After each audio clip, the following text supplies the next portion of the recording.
Hello guys, and welcome back to another exciting week here on the flower farm. I've got loads of things to do this week and I'm really excited to start some new projects, finish some existing projects, and I'm really looking forward this week to cutting and selling flowers via my flower shed, which I haven't done yet this season, so I'm looking forward to kind of how the uptake on those is going to be. I've got lots of dahlias to plant out, I've got my compost pile to turn, I've got other annuals to plant out in my new annual flower field, among lots of other projects. So as you can see, I've got quite a substantial to-do list this week, so let's get cracking.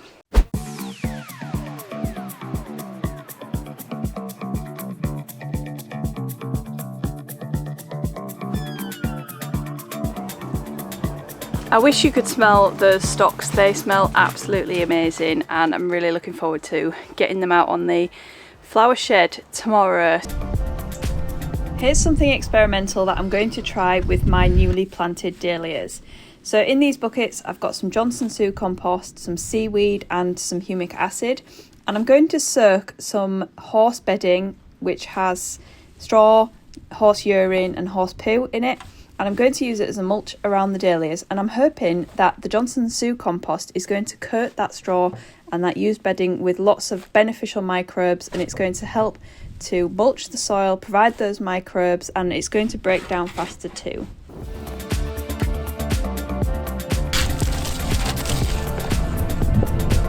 So last week you saw me planting out in my annual flower field, and I was using a root soak to kind of pre-load up the plants with beneficial biology and some biostimulants before I planted them out.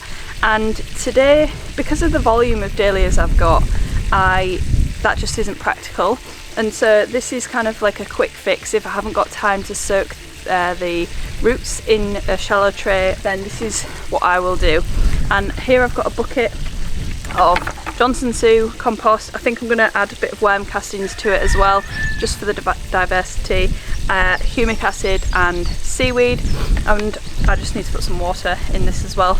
And this will act as like a quick dip that I'm going to do before I plant them out. So these are my dahlia plants, so I'll just kind of dip the plants in there. Maybe whilst I'm digging the hole I'll just let it soak up some of this water, and then I will plant it out into the field. So the roots are all covered in beneficial biology and those biostimulants that I'm using, and that will go straight into the soil, which is going to be nice for them.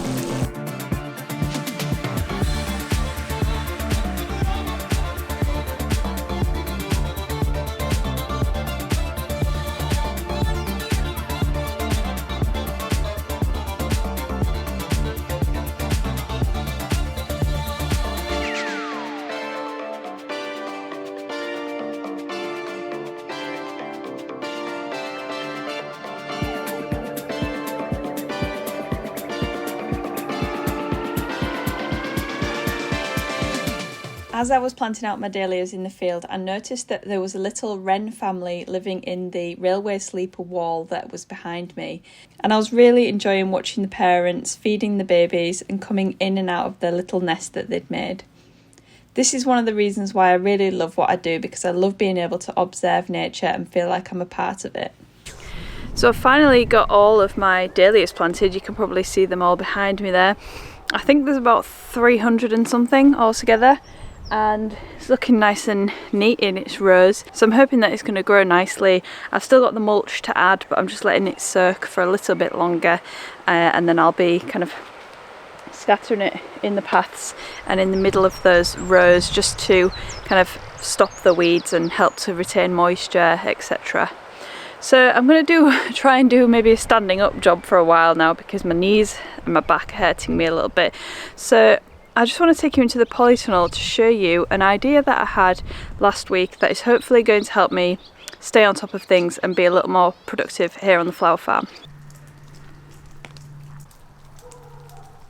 So I've been and bought myself a couple of whiteboards, and I've just kind of done a bit of a rough drawing on this, just to help me kind of visualise, so I can stand here and just visualise what's planted, what's not, what the plan is, bit of a to-do list, and what I want to do is make sure that I'm able to keep my beds planted at all times. So I want to avoid empty beds that are empty for a long time. So if I can come in here and be reminded of that, even though obviously I see it when I come here, but if I'm reminded of that on this board, which is going to act as a bit of a kind of to-do list, and I'm accountable to what is being written on this board, then that's going to help to prevent me from letting beds sit empty for a long period of time. This field here that's behind me in the polytunnel field is what I call it,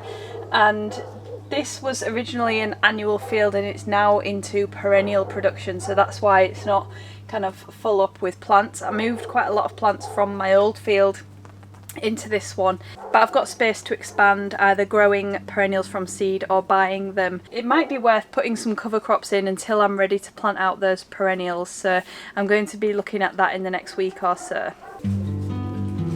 That afternoon I started putting some bouquets together for my flower shed for the next day.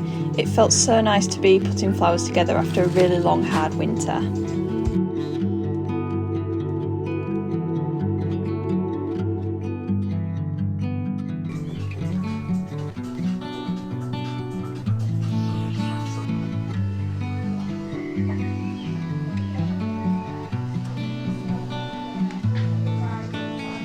I'm having one of those days today, everything just seems to be going wrong. Last night the fox killed the cockerel, and he's taken a couple of other chickens in the last couple of weeks. A couple of weeks ago we bought one of those automatic chicken doors, because I used to be laid in bed at night and then be like, oh no, I forgot to shut the chicken door or whatever, so I was like, I'll get an automatic one and it will close on its own and it's fine. But I have been coming out anyway to check the chickens, but the problem is that the fox is coming before dusk and just grabbing the chickens and running off with them. So I need to find out whether I can train my chickens to go into bed earlier. I don't know if anybody keeps chickens and has managed to do that in the past, then I would appreciate if you could give me some advice on that. Or otherwise the chickens are just going to stay inside all day, and I don't want them to be inside because they really enjoy the free range life and I like to see them out and about and kind of foraging on different things. I think it makes the eggs better, so if anyone's got any advice on that, then do let me know. And the other thing is, my little dog Patty, she's got like a really chronic ear infection, just constantly having troubles with that, and lately it's been really bad, and she's got like a abscess on the side of her face. I thought we were kind of just getting into the stages of clearing it up with God knows how many antibiotics and steroids that she's been on, and then over the weekend it flared back up, so her face was out here, and then this morning she scratched her face and the abscess kind of exploded, so there was just blood and pus everywhere. So she's been to the vets this morning, so I'm kind of keeping an eye on her as well. So it's not going to be a straightforward getting lots of jobs done like I thought it was day to day. It just happens like that in farming, and I suppose in anybody's life, this stuff gets in the way. So what I'm going to do now is, I've got my wellies on instead of the good old Crocs, and I'm going to just give my compost pile a quick turn. It's been going for about a week and a half now, and has been between kind of 50 and 60 degrees. And I don't know if you remember from my video last week, but the volume has reduced quite a lot. It was kind of right up here when I first started the pile, and that's what happens. It reduces by about a third it reduces to about a third from a full amount when you are composting. So that's just everything breaking down and forming lots of nice organic matter.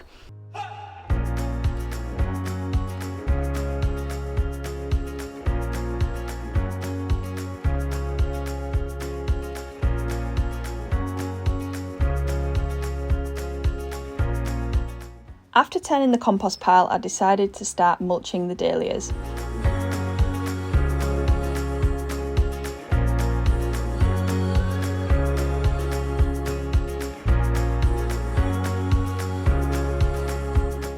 I also have this weedy area at the back of my flower field which I decided to mulch too.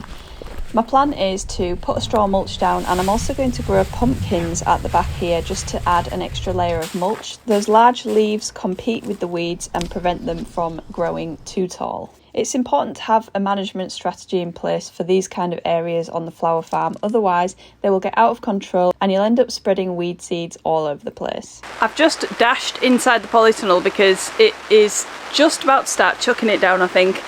I was just mulching the back end of the flower field and I noticed that a very dark black cloud started coming over, and I thought it looks like it's going to chuck it down soon, so it gives me the perfect excuse to check another job off my to-do list, which is to plant the chrysanthemums. So I got a few trays of chrysanthemums.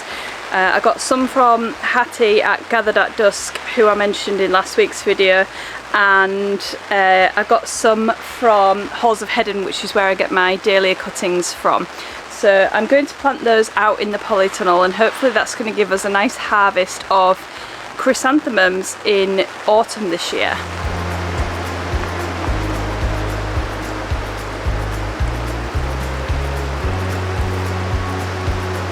Well, the downpour has just finished and I got all of the chrysanthemums planted. There was 51 of them altogether, which was a bit more than I thought there was, but that's going to be good come autumn. And what I'm doing now is I'm just pulling up this weed membrane that is in this bed behind me. And the field is looking kind of good over at this side, so I want to remove this eyesore plastic and I'm going to replace it with a cover crop or some kind of bird seed mix that is hopefully going to bring in the beneficial organisms that are going to help me out with these dahlias behind me. The wrens that I videoed yesterday will help with pest protection. They will eat pests that are on my dahlias, so that's a good thing. And Rob actually has a kind of bird seed mix that he's planting out on the farm. The farm has had lots of problems as well with flooding over the winter. And I think, I'm not quite sure on the percentages, but I think that about 50% of their fields is going into a scheme, which means that they get government funding for planting things like birdseed mixes, etc. So if he's got some spare of that birdseed mix, and if it's got kind of desirable varieties for me here in this field, then I might pinch some of that. If not, I've got lots of seed left from last year. I've got a rye and vetch cover crop, and I've got a summer quick fix mix, which is probably going to be the better option of the two. So I'm just going to pull this up and see what the soil is looking like underneath and see what I need to do to prepare it before I start my seeds. So I'm really not sure about the viability of this seed because I have been storing it in my greenhouse, which is the absolute worst place to be storing seeds. And I can see that there has been a bit of moisture in there, and obviously the greenhouse gets very hot and then cold, and those temperature fluctuations are really bad for seed viability. And what we want to do really is store seeds in a cold, dry environment, and that's what helps our seeds to last as long as possible. So I have probably drastically reduced the germination rate of these seeds, so I'm going to sow them really thick on this bed behind me, and I'm actually going away at the end of this week for just under a week. So if they haven't germinated by the time I get back, then I'm going to go to plan B, which is to steal some seed off Rob. So like I mentioned, he is putting some schemes into his empty fields, some birdseed mixes and some legume cover crops. So I'm just going to go with that if this doesn't germinate. So what I'm going to do is mix this with some worm castings, and I'm just going to sprinkle it onto the surface of the soil. It's not a great surface to be kind of working on, but there's lots of clinker in this soil, which is kind of remnants of the railway that used to run behind the back of this farm, and that is where obviously all these railway sleepers came from here. So it makes it really unmanageable, and it's only really in this section of the field here, so it makes it impossible to kind of dig over, rotivate. Even broad forking's really difficult. So what I'm going to do is mix with worm castings and then sprinkle it onto what we've got here, and then I'm going to cover that over with some compost just to try and keep the moisture in and help those seeds to germinate, and also protect them from the birds that might be scavenging around for seeds.